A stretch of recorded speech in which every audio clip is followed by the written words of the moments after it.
Glad you could make time to join us. Look now at our stories. A leading member of the Dr. Mahmoud Bawumia's campaign team and former member of parliament for Ibuakwa South, Samuel Atachian, has berated the NDC government and the Attorney General for entering nolle prosequi in some high-profile cases that are being prosecuted under the previous NPP administration. The Attorney General, Dr. Dominic Ayeni, on July 22, 2025, issued a press release announcing the discontinuation of the case, including Dr. Kwabena Dufour and 7 others. Now, the statement explained that the decision was informed by significant progress in asset recovery, citing a 60% recovery of losses, as well as the complex legal nature of the prosecution. Speaking on the AM show on the JoyNews channel earlier today, Mr. Atachian said the discontinuation of the case and others had left him disturbed, describing the decision as political rather than one grounded in the rule of law. I will tell you one thing which is very important for everybody, if you understand the ethos of democracy. Don't interfere with the rule of law. The fact that you are in power does not license you to be criminal. And let's get it right. So I was very, very, very disturbed when the Attorney General entered nolle prosequi for people who have been arraigned before a court of competent jurisdiction for various offenses. Immediately they were ushered into power.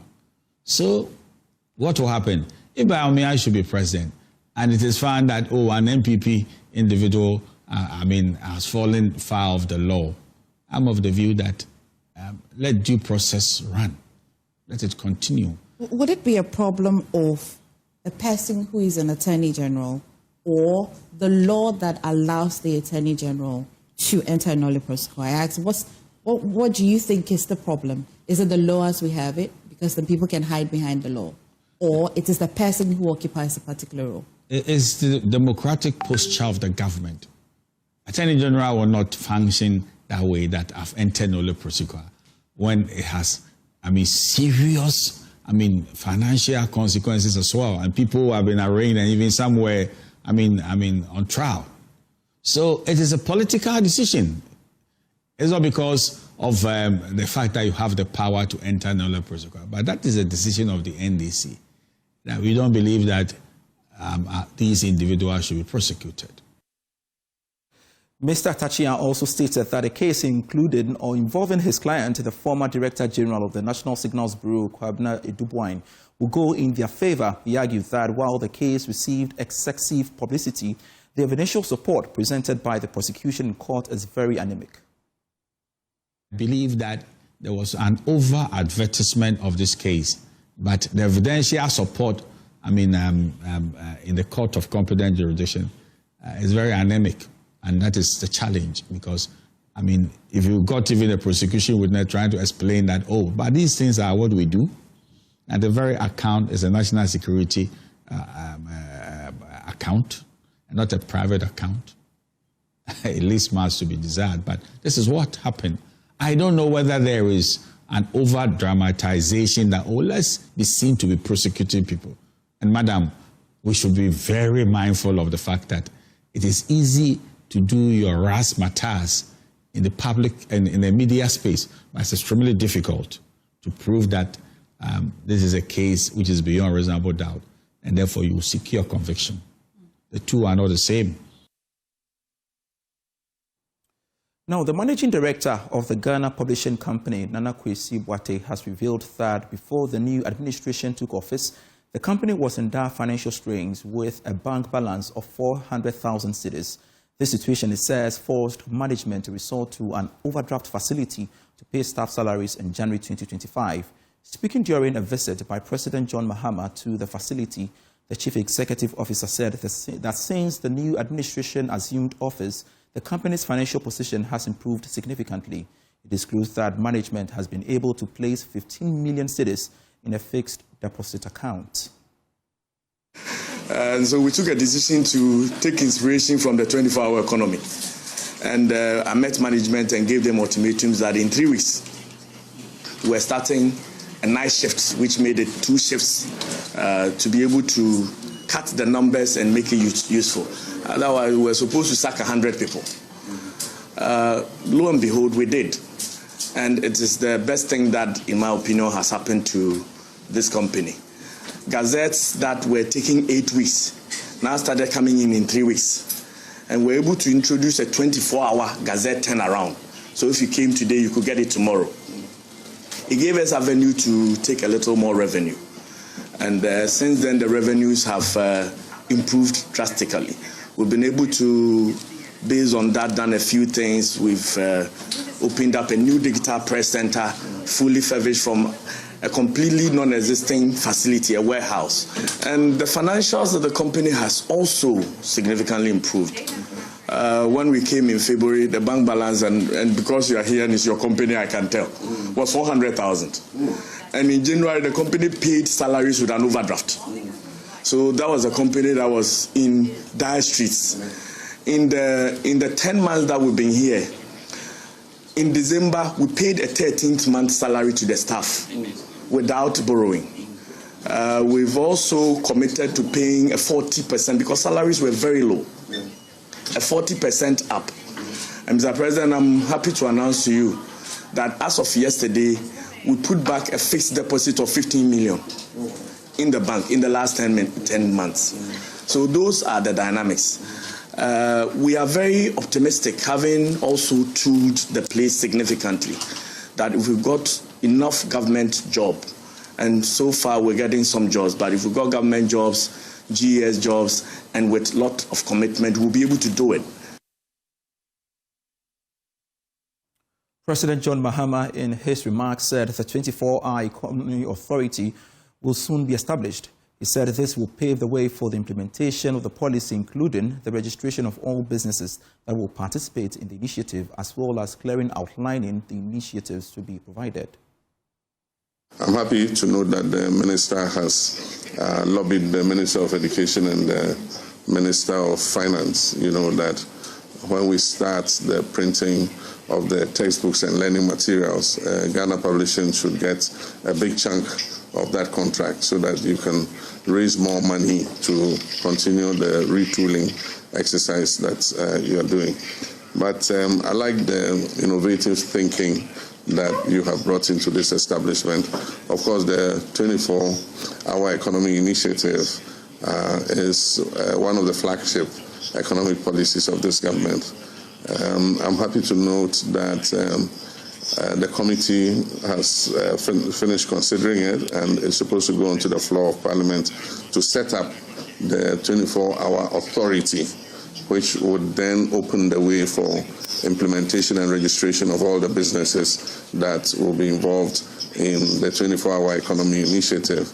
And it will also spell out what kind of incentives, can be given. And I'm sure that when that is done, because you guys have already started, a two-shift 24-hour operation, you should be among the first to register so that you can benefit and raise the status of your business.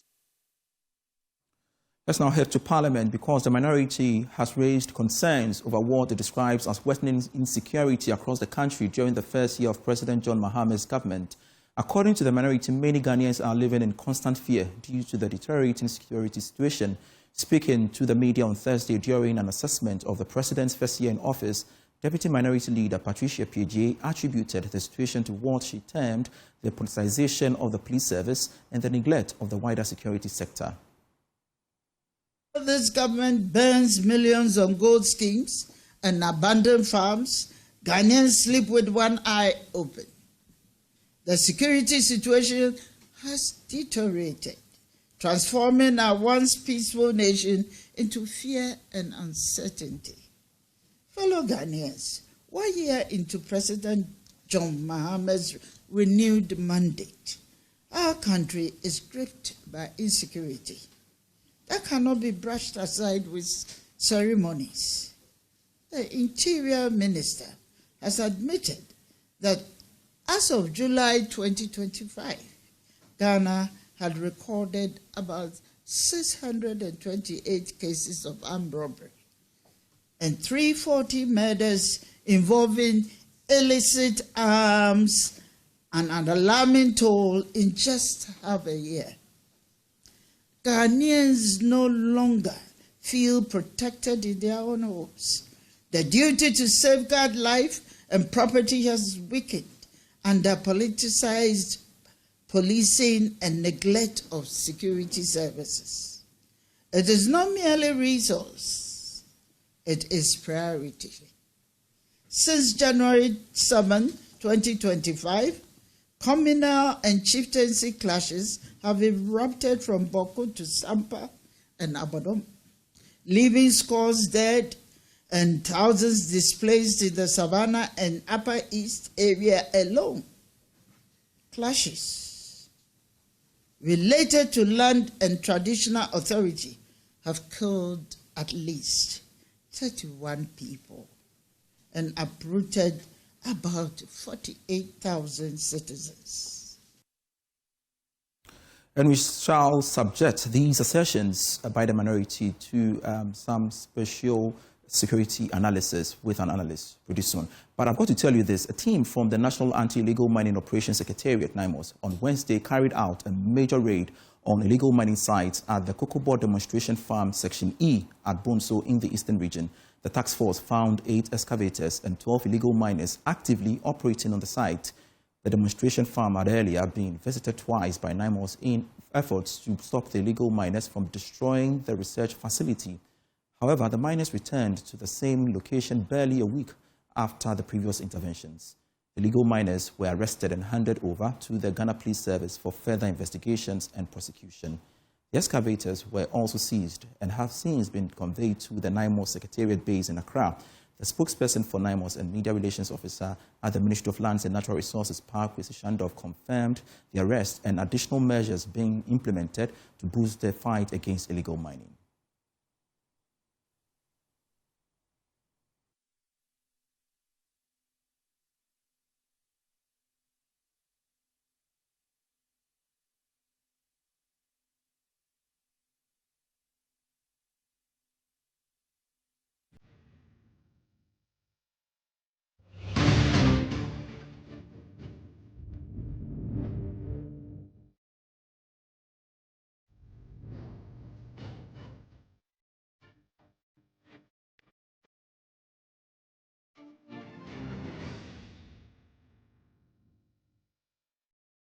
We shall bring you that soundbite later. Now, away from that, drivers and passengers using the badly deteriorated Tamale-Walewale-Bolgatanga Highway are expressing growing fear after police officers were withdrawn from one of the busiest transport corridors in the northern sector. The withdrawal, reportedly ordered by the Inspector General of Police, follows intelligence suggesting possible imminent attacks on officers stationed at checkpoints along the route. Road users warn that the already poor condition of the highway combined with the absence of police presence could embolden highway robbers and place lives at serious risk. Correspondent Ilyasu Tanko reports. The formerly Walewale-Bolgatanga section of the National Road 10 is one of the most strategic transport corridors in northern Ghana. It links the northern, northeast and upper east regions and serves as a vital route for the movement of people, foodstuff, fuel and commercial goods to and from neighboring countries, particularly Burkina Faso and Togo. Despite carrying a high volume of traffic, the highway has suffered years of neglect and has deteriorated to dangerous levels. It is riddled with potholes, contributing to frequent accidents and creating opportunities for robbery attacks. Vehicle breakdowns are also common due to the poor state of the road. As part of measures to secure the highway against robbery and other road offenses, the Ghana Police Service previously increased the number of checkpoints and deploy additional personnel. These measures led to a significant reduction in attacks and accidents along the routes. However, for the first time in the history of this busy transport corridor,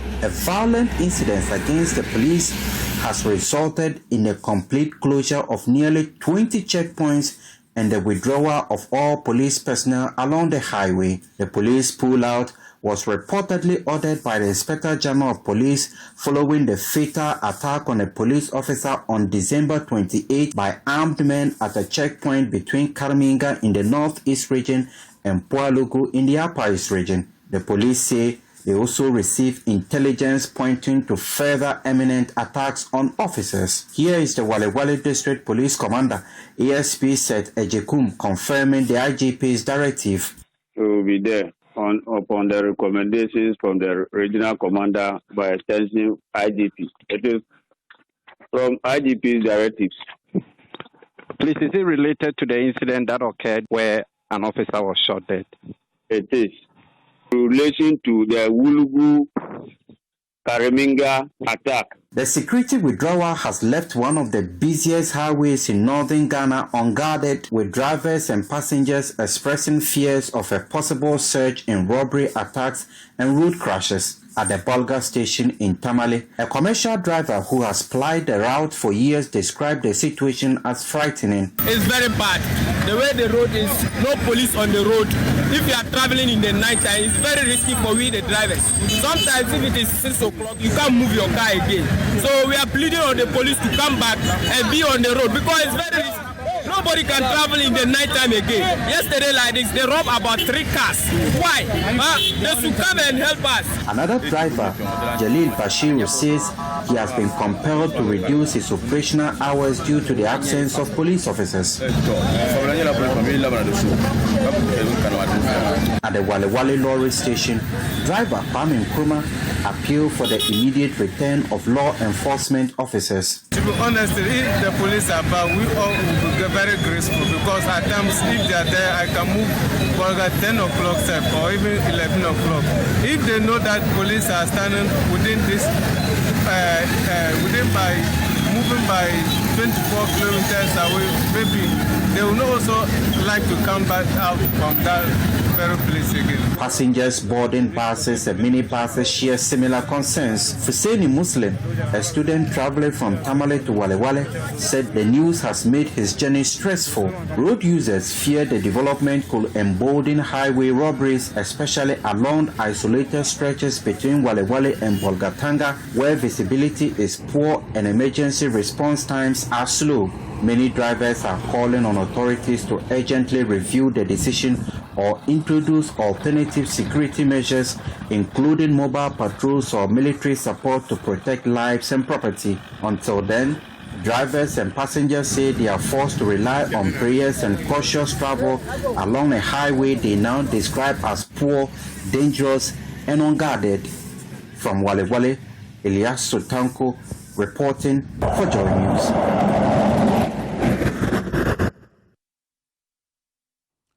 Let's now go back to our earlier story where the minority made assertions that, well, there is growing insecurity in the country, at least for the past 1 year now. We want to subject that to security analysis. Joining us via phone is Emmanuel Kuting, a security analyst, to help us understand this very, very well. Now, Emmanuel, thank you so much for joining us here on JoyNews Today. Is the minority justified in saying that there is insecurity in the country? Well, thank you for having me, and very good afternoon to your cherished listeners. I think it's proper to say Happy New Year to yourself and your team and our cherished listeners as well. In fact, I find the position of the minority quite interesting. You know, security is a social science and we deal with data. When you make very sweeping statements of this nature without data, it's quite difficult to really go by their position. It looks quite superficial.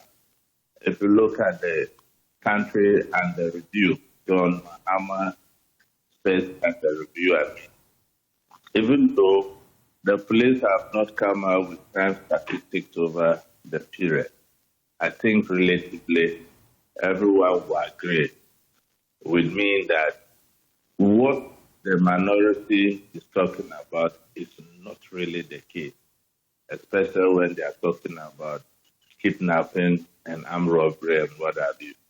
The statistics give a different picture altogether.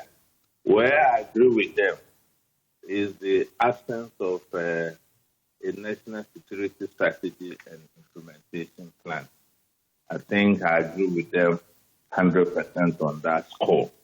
Because if you want to build a house and you don't have a plan, you are simply planning to fail. And under the MPP, remember the Honorable Kandapa came out with a national security strategy and implementation plan. It was in consultation with the Kofi Annan Peacekeeping Center we came out with that strategy. You recall even your news, we did a lot of analysis on it and we found out that it was 2 years behind. And I remember opposition at the time made very fantastic contribution to the document. So we're looking forward to the first year in government, such a policy being airborne. But unfortunately, that is lacking. So for you, what's your own assessment of how the police have handled security in the country since Tata Yohonu came into office? To be very honest, if you look at security across the country, apart from the internal conflict, which are ethnic and chieftaincy in nature, it has always been with us, and it transitioned beyond you came to meet some of these conflicts. But I think they were adequately managed. I cannot say that they were able to address some of the challenges adequately, especially Boku, that we have the spillover still within us. So some of us have said and continue to say that peace in Boku has only been suspended because there are a lot of things we still need to address, especially that the rival chief that the Otunfo's committee recommended that he should be returned to Nairi for reassignment or live in Boku as an ordinary man. We understand he's under detention without access to his lawyers and others. I think this is a matter in court as we speak. So in a constitutional democracy, things of this nature should not be allowed.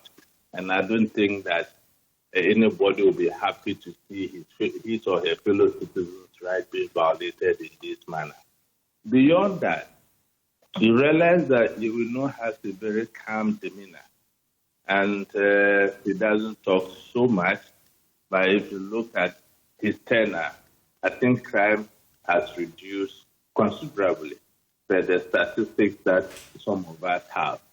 The only challenge with the Yohonu thing is that the administration of the police as an institution is something he has not addressed adequately, because the things we accuse Dampare of, those things still exist within him, under his administration, even though he has been under realm of affairs over some time, has gotten contract extension.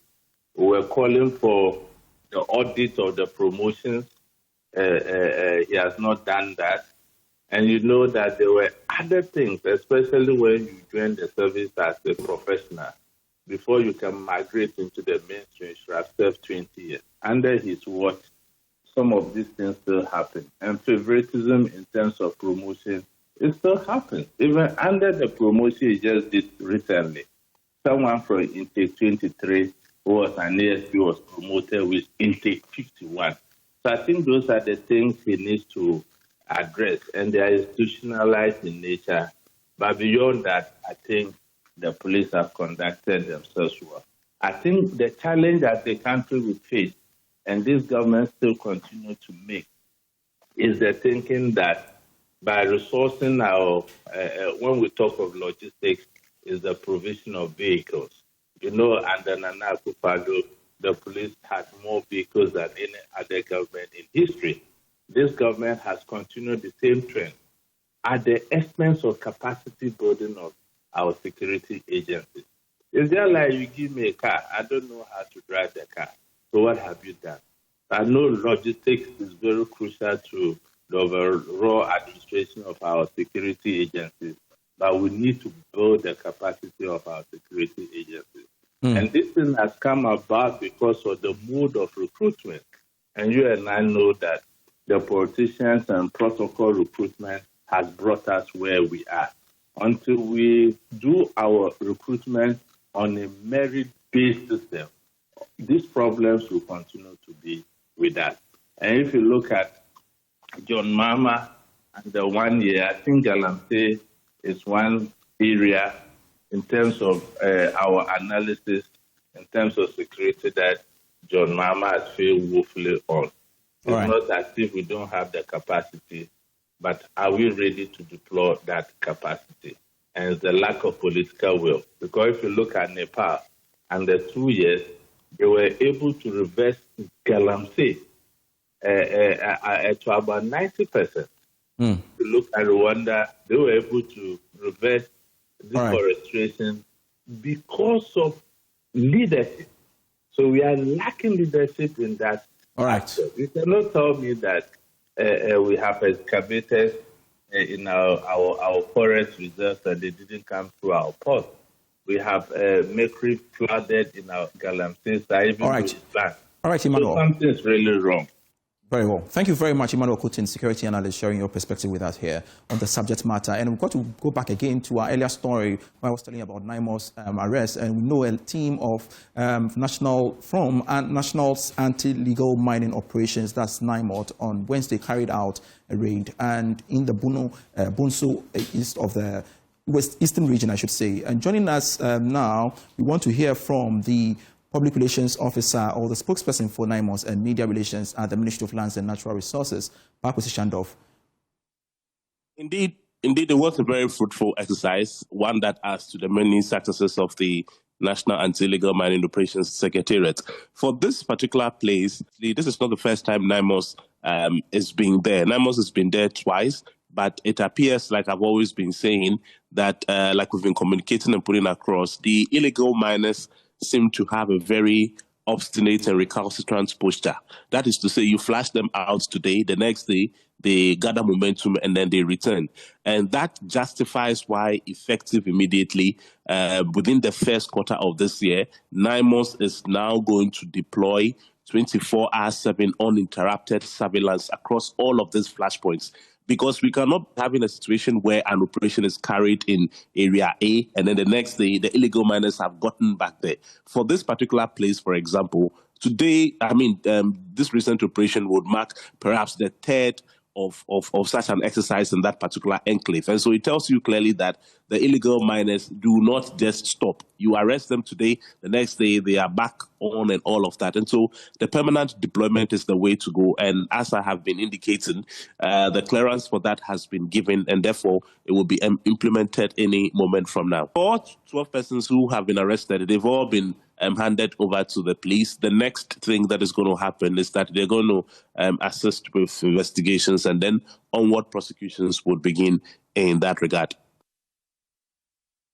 And to some other stories, the Accra Mayor, Michael Alote, has given traders on the pavement in the Central Business District until the end of January to vacate the pavements or risk eviction.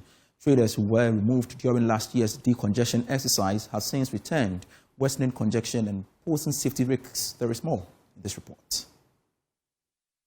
Unauthorized street trading by vendors has not only become a nuisance, but also an age-old albatross that city authorities continue to struggle to tackle. When Accra Mayor Michael Alote was sworn into office, one of the priority areas he sought to address was illegal trading on pavements. Despite last year's decongestion exercise, which aimed to dissuade traders from peddling their wares on pavements, the streets are now far more congested than they were during the crackdown. Speaking to the media after a sword-cutting ceremony, the mayor warned that traders who fail to vacate the pavements by the January 30 deadline will face sanction. And the last thing I want to say is that I'm giving the traders in Accra up to the end of January. Please, they should move back to the normal red line so that we all live in peace.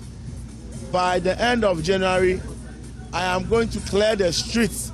This time I'm not putting human face in it because I've been talking to people, I've been walking to them for some time now.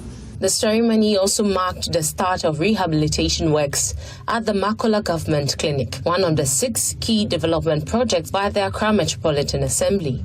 According to the Accra Mayor, the initiative reflects government's commitment to improving healthcare delivery, with plans also announced to expand and renovate the Makola market. Since now, African renovation Your Excellency John Dramani. Since this facility was built, it has never been renovated. After my appointment by the President, I made a commitment to renovate it. And today we are here to cut sod for the project. Once this is completed, we will move on to the market. After finishing work at the Salaga market, we will return here to expand the market.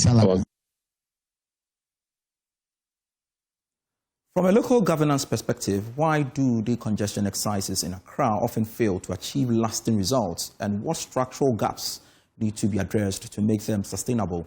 Dr. Richard Fiadumo, a local governance expert, explained that Politicians are profiteering from the decongestion exercises in the cities, which is why the problem persists. He spoke on News Desk with Emefa Adeti. The truth of the matter is that decongestion exercises have become political shadow boxing. Anytime a new mayor or a chief executive comes into office, he or she wants to announce his or her presence to the people by doing a decongestion exercise. After the decongestion exercise is done, everybody, including the mayors, they go to sleep. This is the very same mayor who did a decongestion exercise immediately he came to office about 6-7 months ago. A red line was created and it was expected that nobody should cross the red line. The question we ask ourselves is, why has the red line been crossed? Is the assembly not having city guards who go to the market on a daily basis to ensure that people comply and do not go beyond the red line? So for me, what I've come to see is that the assemblies are beginning to use decongestion exercise as an avenue for corruption.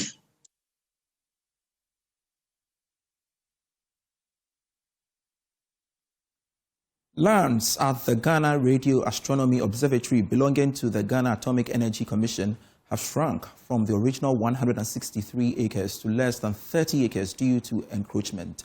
Speaking to JoyNews, Director of the Ghana Space Science and Technology Institute, Dr. Joseph Tando says people living around the observatory use the equipment that emits radio frequencies which interfere with the faint signals received from the space to study the universe. More in this report. The Ghana Atomic Energy Commission (GAEC) hosts the Ghana Radio Astronomy Observatory, a key scientific facility that supports space research. The observatory, which requires a protected environment free from human interference, has been invaded by encroachers. Director of the Ghana Space Science and Technology Institute, Dr. Joseph Tando, spoke about activities of residents around the observatory that interfere with sensitive signals received from space, posing a serious threat to research operations. Here we study deep space in terms of activities that are happening in our universe. So we measure masers, we measure pulses. What we mean is we have to understand what is happening in our deep space, because what happens in space definitely affects us. When there's a solar flare, it affects our climate here, it affects our GPS positioning system. This system is not only for research, but it's also for training. So what we do here is we train young ones in terms of STEM education, engineering, we do physics training, machine learning, data analysis. So it's a regional center for inspiration for our youth in terms of science. One of the key problems we are having is with encroachment, because when we're talking about using radio astronomy, we are measuring faint signals from deep space. So when you have people living around and also using equipment that emits RF, like radio frequencies, it interferes with the signals that we receive, which affects the science. And beginning, I said, this is a regional designated center. We do collaborative research with other laboratories in the world that have similar systems to study the universe. So people living around make it difficult for us to make measurements because you have interferences. Even here, we are not even allowed to use wireless because it interferes with the measurements. So we initially started with 163 acres. Currently, I'll tell you, we have less than 30 acres. All the land has been encroached. The little that we have, we've been able to fence it. But even the ones that we fenced, day by day, we still have people coming in and they will break, we have to build, break, we have to build. And not only that, it's the science that is the interference that we're getting from the science. If this thing continues, it means that we have to abandon the science that we do here, which will be a great blow to us as a country, because we have collaborative partners who helped us to build this facility for other people also to use for their research. When the students come here, last year alone, we had almost 2,000 students visiting. Seeing the edifice alone inspires them to do engineering, to do science. And most of the technologies that we are enjoying now emanated from astronomy. The Wi-Fi that we got, GPS, all these MRI, all those technologies came from radio astronomy. So we plead that policymakers help us to protect this facility. Director of Communication at GAEC, Nana Boateng, has reaffirmed the Commission's commitment to reclaim all encroached lands and prevent further illegal occupation. Yes, so I mean, we're working very closely with security agencies to support us with patrolling and warding off the illegal occupiers of the land. This is government land, and then we cannot allow illegal occupiers to take over the land because the activities are affecting what we do here at the radio astronomy, the Ghana radio astronomy, which is a national asset. You understand? We use it for a lot of things for this country. You know, we monitor the space from Ghana. We know we are close to the equator, and so globally, this is a favorite research institution that all global agencies would like to use. And so it's a national asset all Ghanaians have to be proud of. But the activities of these illegal occupiers, especially using gadgets like microwaves and stuff like that, distorts the activities that we do there. And so, yes, we'll stop them, we'll continue to demolish, and we'll also continue to take it up legally in the law courts by suing some of them. For Joy News, Mavis Kabuko's report read to you. Vehicle owners in the Ashanti region are expressing frustrations over delays in the registration of new number plates. Some applicants say they have spent days at the regional office of the Driver and Vehicle Licensing Authority after traveling long distances to go through the registration process. But the DVLA says the vehicle registration process is going on uninterrupted with over 1,400 vehicles registered in 2026. More in this report. Al-Hassan, a car owner, says he traveled 36 kilometers from Mankranso to get his vehicle registered at the DVLA office in Kumasi, but he has yet to be attended to since last Friday. He's worried about the lack of information on the delay, highlighting the growing impatience of applicants waiting for the new vehicle registration. Friday, almost a train, and never. Minimum the Ecoso, of us, ombudsman. Since Friday when I arrived, I've not been able to get my number plate and I don't know what is going on. And as you see, number will be also to the container. The embossment operators have also closed their shops.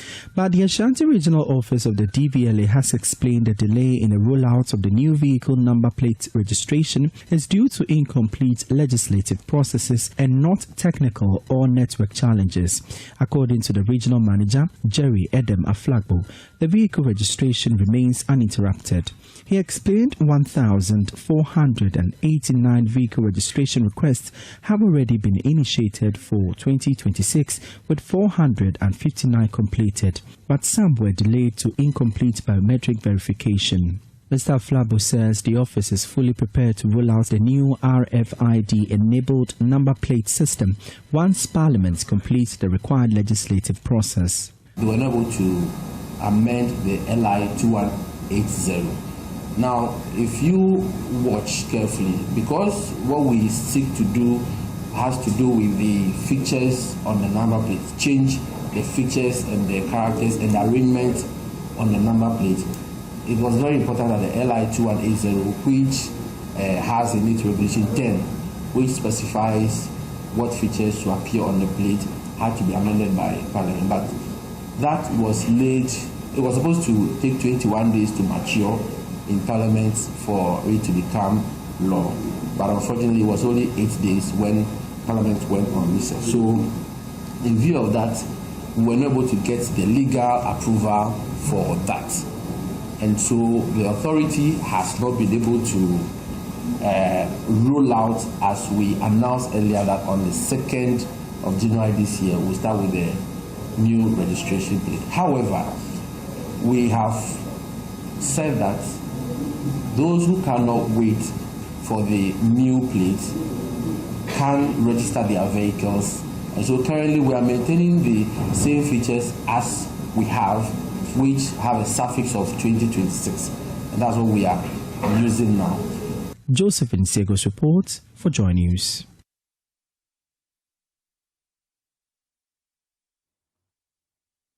Still within the Ashanti region, residents in several parts of Kumasi have commended the Kumasi Metropolitan Assembly and the Ministry of Energy for restoring street lights on key inner roads and streets the city. Now, Adom News journalists in Kumasi have been inspecting the ongoing regional capital rehabilitation street lighting and solar-powered wet lighting project. Visits to locations such as the Edum to Ratri Park Main Road and Denyame indicated all previously non-functional lights have now been repaired or replaced. The initiative follows a series of reports on complaints by motorists and pedestrians on the dangers of plying the dark routes at night. Some residents recounted the insecurity they endured before the lights were fixed. So far, no, sir. The last time we never be, but you sort of say, around 9, one of my friends was walking on this stretch around 9 p.m. in the night when the lights were not fixed. Armed robbers attacked him and snatched his phone.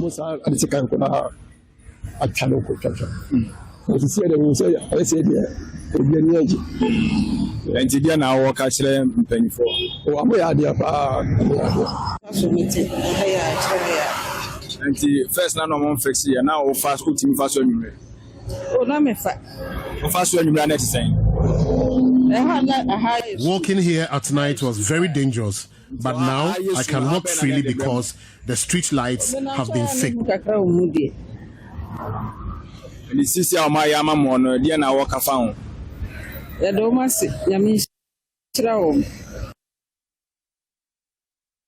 This is still the holiday edition of Joy News Today. We are back with business. Many thanks for staying with us. It's time for business. I am Michelle Lejekum. Now, the growing refusal by traders to accept Ghana coins is creating daily financial stress for revenue collectors and disrupting small transactions in local markets. Now, speaking in an interview at the Malata Market, revenue collector Amos Osei-Sarkodie says the rejection of coins by traders has made it difficult to spend legally issued currency, even though the same coins are passed back to government offices.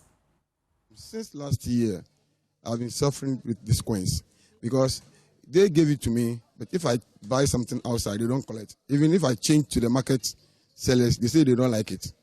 It was a Malata market. Pure water people, those selling pure water at Malata, they don't collect. Those selling at Malata, they don't collect.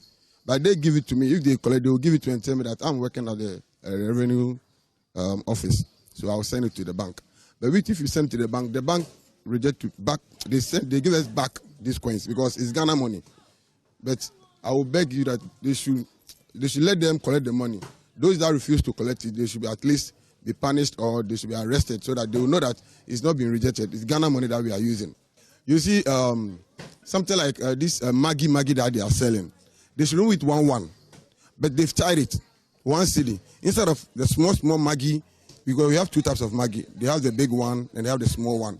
They can sell that small one even 30 pesos, so that if the person collects these coins, that person knows that if he's going to market, he use 30 pesos to buy Maggie. But due to the market people, they've combined it 1 cedi. So if you go and you give them 20 pesos, they say they will not collect because there is nothing that they sell it 30 pesos or 80 pesos again. So I will beg them that they should talk to the market people too, that things that is lower should come to their lower level so that they can use the 20 pesos. Now, the Social Security and National Insurance Trust has increased monthly pensions by an average of 10% for 2026.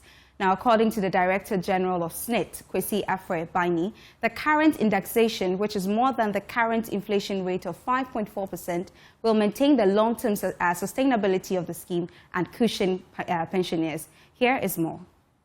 According to SSNIT, all pensioners on its payroll as of December 31, 2025 will receive an average of 10% increase in their monthly pensions. Kwesi Afre-Baini, Director General of the Social Security and National Insurance Trust, SSNIT, explained the rationale behind the decision. At an inflation rate of 5.4, basically the real growth for each of those factoring in inflation is in excess of 5%.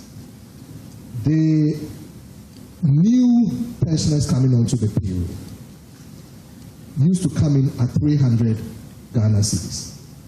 That has been increased to 400, another growth of 33%. In an era where inflation is at 5.4. Again, testament to our commitment to ensure that those at the lower end are as protected as much as possible to ensure sustainability. And it's in line with our strategy that we will keep ensuring that we will protect the value of the pensions that we pay out, having considered inflation and other variables. Speaking at a brief ceremony in Accra, SSNIT said the 2026 indexation rate was based on salary growth, projected inflation, and the fund's long-term sustainability. Additionally, existing pensioners will receive a minimum of 409 cedis per month. Mr. Afrebaini reaffirmed the Trust's commitment to protect pensioners' investments. The total assets under management in 2024, end year 2024, was a little about 20 billion. The total assets under management today is 25 billion. So we would keep investing, we will keep growing the fund, we will keep building a sustainable fund that ensures that the future of the Ghanaian worker is well protected. What I can assure you is that we will keep growing this fund. We will keep improving on pensioner welfare, and we will also ensure that as things improve, the benefits will be passed on to the pensioners because they are the very reason why we exist. And that'll be all for business right here. I am Michelle Lejekum. For small business news when you log on to myjoyonline.com. Showbiz is up next.